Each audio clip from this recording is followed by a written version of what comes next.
Welcome to your remote control. The remote control is a powerful tool when it comes to pace control for empaths. This imaginary remote control is something you can take with you anywhere you go. Anytime you're interacting with another person, you can practice using this remote control.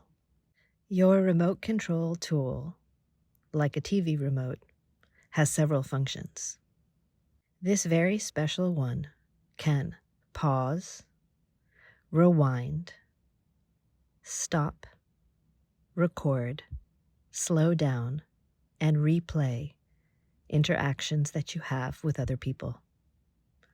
As you look at this remote control, I want you to remember once again that no one can make you move faster than feels right for you, that you never need to move faster than you can feel.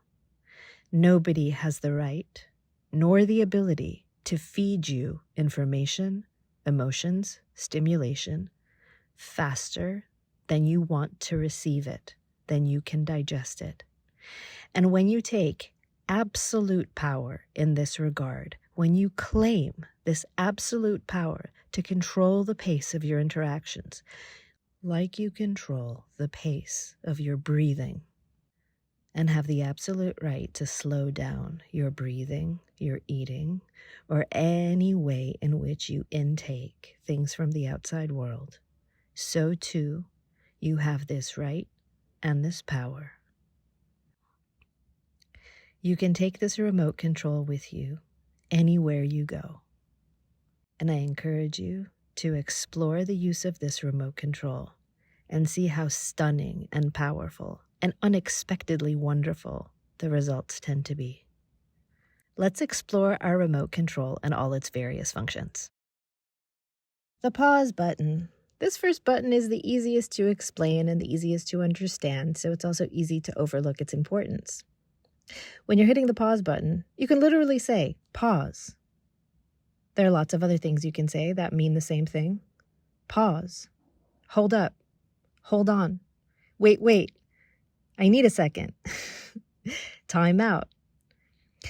Why this is so important but so easily to overestimate the importance of is it creates space for your right now I'm feeling.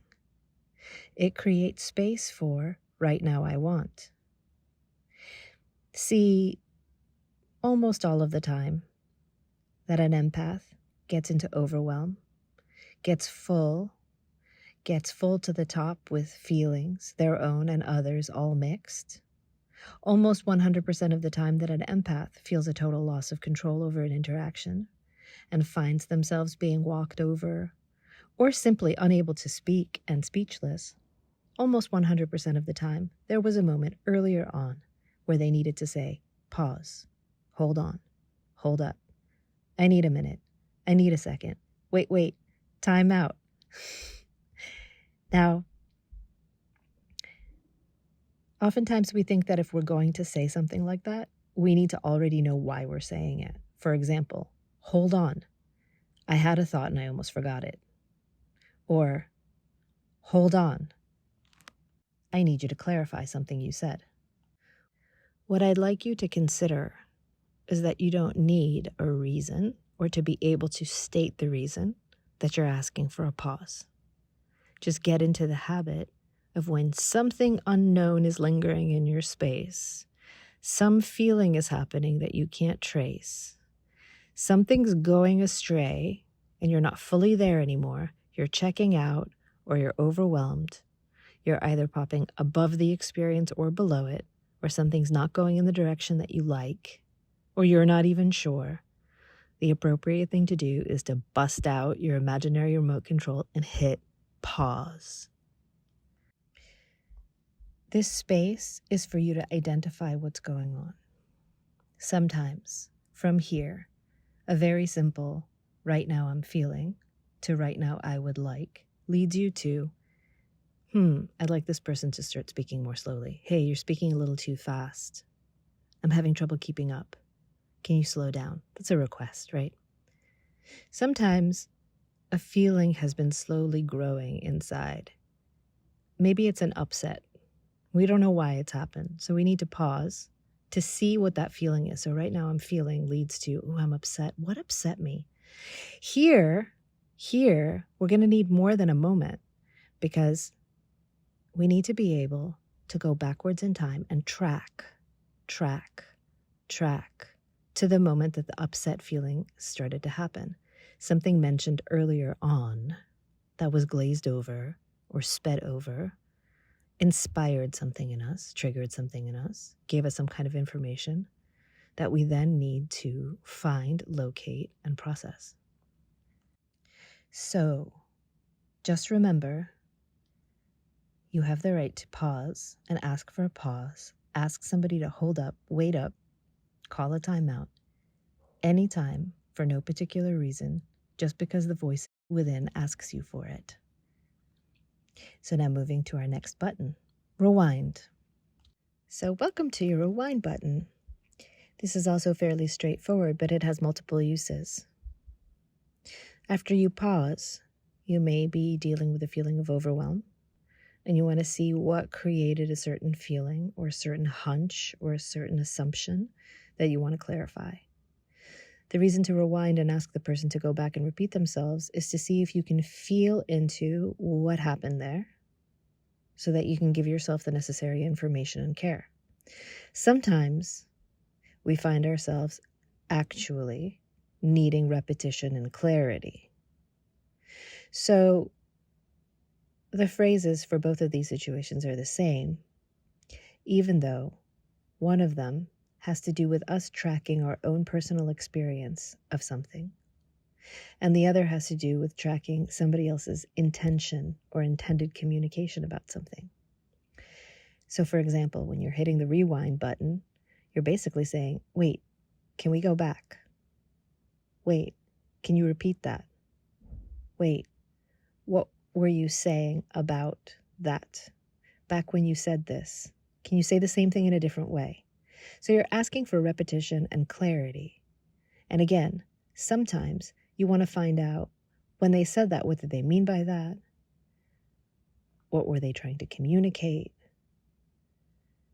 Can they say it in a different way so you understand it better? Clarity, right? Sometimes you're just asking them for clarity, though, because you want the whole interaction to slow down and you can feel what's happened to you. So you can separate your emotions from their emotions. You can separate their intention from your assumption about their intention. It's also a very powerful thing to do, not to be underestimated in an interaction, to be able to go, hold on, hold up, pause, and then rewind. Hey, when you were talking about this back then, did you mean this or this? Can you clarify that? Can you say it in another way so I understand it better? Did you mean this? Did you mean that? Can you repeat that?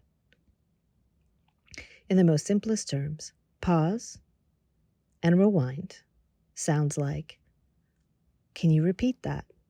Can you repeat that? Remember, some people, when they're interacting, are only using their mental capacities and their feeling is shut down. Those people are going to be moving very quickly. Some people are using their mental and their emotional capacity. They're going to be feeling through what they're saying and moving a little bit slower. And then finally, some people are going to be very grounded in their bodies, and they're going to be thinking, feeling, and also sensing their whole experience. These people who are taking things in deeply, really, really feeling their way through them, need more time. This isn't a weakness, it's a superpower. It's deriving all the nutrition and information, intuition and signals from anything that's being said or offered. And this deep digestion of an interaction and of information is very, very powerful, so long as you give yourself the space to do it. Sometimes during an interaction, you've paused, you've done the rewind, and there's still confusion, entanglement, and overwhelm, and you simply need to stop. That's what your stop button is for. Now here, when you say stop, you can literally say, stop. From here, you're going to end the interaction. Now, when you say stop and you end an interaction, you can, of course, make it short, right? Like, I need a break, I need a walk, I need to go get some water. The idea is that here you're physically removing yourself from the interaction, or you're ending the interaction as is and making plans to reconvene at a later time.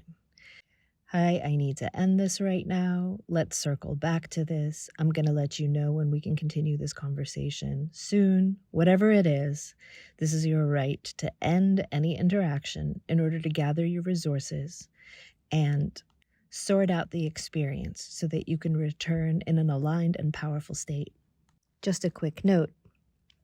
With some empaths, and especially with some empaths who have a specific kind of relationship with a particular person, removing yourself physically from the interaction is really important because energetically, there are all kinds of entanglements that can happen that can make it difficult to move out of a patterned way of seeing and thinking. These actual stop moments can be really, really precious at rebuilding a relationship or rewiring a personal habit. This is one of those buttons that if you use during a very heated interaction with a person who has abandonment issues, it could create a big reaction. This is only the case in a minority of interactions with a very small number of people. However, it's worth mentioning. You can usually afford to say something like, "Please understand, I'm only stopping in order to take better care of myself so that I can take better care of our relationship. Please understand that I'm not walking away forever. I'm just giving myself the space that I need to show up for this conversation completely."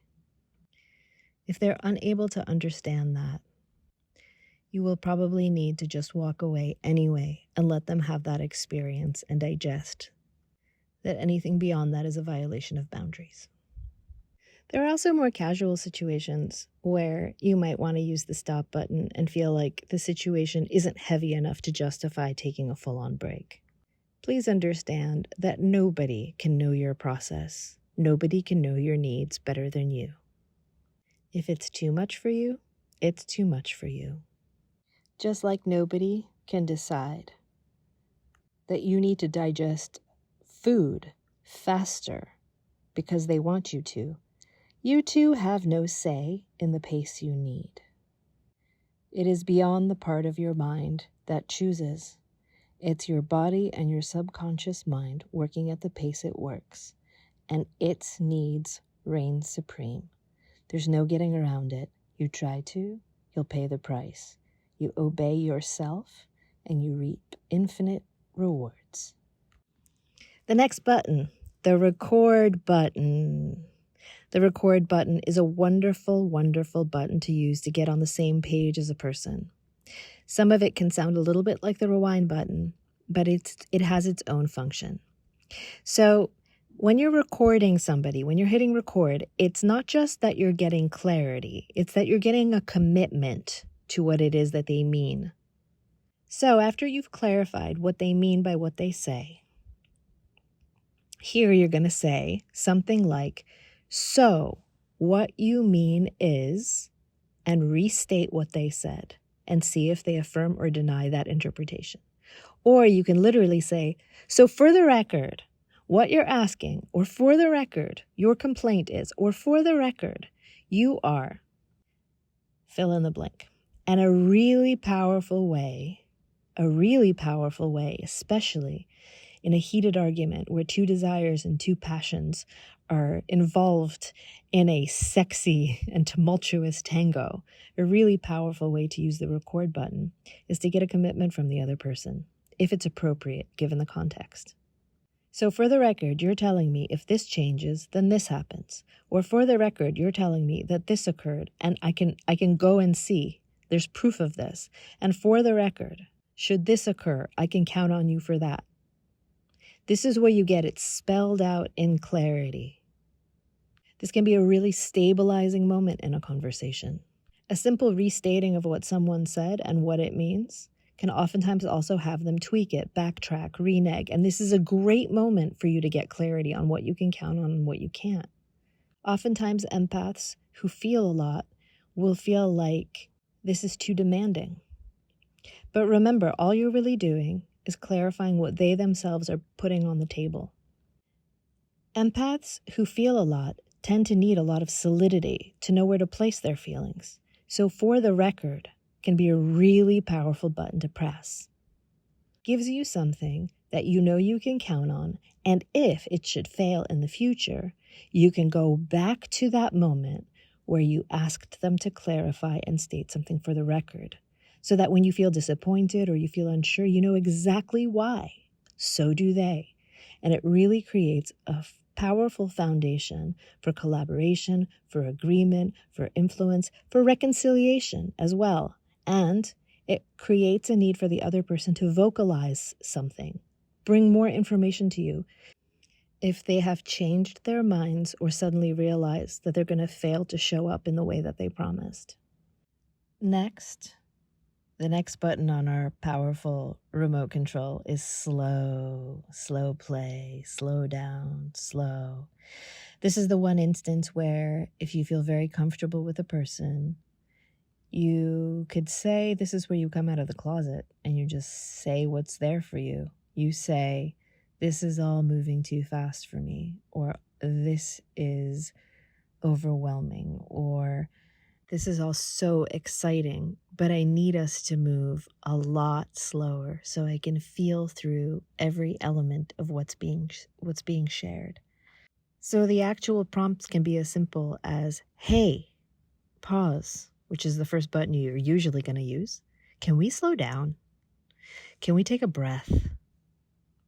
Oftentimes when someone's moving quickly and you ask them to slow down, they actually feel really appreciated.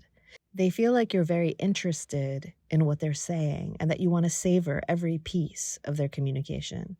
So slow down is one of those buttons that if you feel comfortable saying that you need a slower speed, it's usually a gift to the person on the other side of the table. Hey, can we slow down? Again, you can add phrases like, this is all very exciting. I want to be able to take in everything that you're saying. Or, oh, this is kind of overwhelming. Can we slow down? Or, there's a lot here to unpack. Can we take it step by step? Finally, there's a button that in the game of pace control, you might not expect to see. This is the forward button. There aren't many situations where I would ask you to speed up. Therefore, forward is not speed up. Sometimes when someone's saying something, it's implying something that occurs as an assumption about what's going to happen next. Here, this is where you're just asking for clarity about what they think is assumed to happen next. For example, somebody's giving you a list of things that need to get done, but they're saying it as though you're supposed to get them done. Or someone's describing an aspect of your relationship, and there's an assumption in the air that it's on you to do something. Because these things aren't stated as actual requests or commands or conditions, an empath will feel their impact but not be able to speak back to them in any way. It can be really powerful just to clarify in the simplest way with the following two phrases. Are you expecting, fill in the blank, or are you asking me for, fill in the blank? This is a button that you're least likely to need to use. However, having an entire conversation under the weight of the feeling that somebody assumes that you're going to do something or that you are something or that you will be something for them can be very, very heavy for an empath. And mentioning it the moment that it happens can be a really powerful way to create space or create a more honest conversation. Now I'd like you to take some time to create your own phrases for each one of the control buttons that you can use when you need them. Give yourself a little space and time to think of the kinds of situations in which you get overwhelmed or where you get lost as an empath and could use some pivot to power. Pause this video now and write at least 5 phrases for each of these buttons in your own words. so that you have a powerful collection of statements that sound like you that you can use whenever you want. Welcome back. You should now have a powerful treasure chest of phrases that you can use when you want to control the pace of a conversation. Remember always, you hold the remote. Final note. If you choose to practice using your remote control in low-stakes situations where it isn't necessary, it'll help you build the muscle and the habit to control the pace of a conversation that has completely gone off the rails. Don't underestimate the power of practice and claim your power over the pace of the interactions in your life. Remember that this is likely to benefit not just you, but all those around you. As your insights will be deeper, your intuition will be keener, your decisions will be better, your responses will be more useful, and will take everybody higher. This will also be such a powerful prophylactic against the messy entanglements that always take everybody down. This is how you get to show up as the empath who has superpowers.